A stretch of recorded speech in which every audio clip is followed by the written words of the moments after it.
How to add everyday rewards to Google Wallet. Hello everybody, welcome back to my channel. This is me Pipan Bisnath, and today I'll guide you on how you can add everyday rewards to Google Wallet.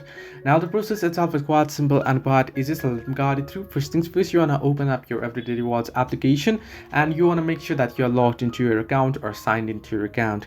Now once you're signed into your account, here you can see I'm at the home page and you should get an face like this as well. However, here at the screen you can see various options, right? What you want to do is there at the middle you can see there off next up option and fuel vouchers option, right? Beside it you can see there the show card option that you can see there on the screen at the right hand side.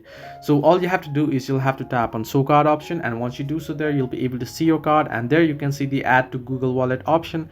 Simply tap on add to Google Wallet there, and once you tap on add to Google Wallet it'll ask you to confirm. In my case I've already added to Google Wallet, so you can see already added to wallet. Now all you can do is you can simply open up your Google Wallet next time you make a purchase and you can pay using your everyday rewards through Google Pay or Google Wallet. So hope this helped you. Do like and subscribe, and not forget to leave a comment down below if you have any further issues.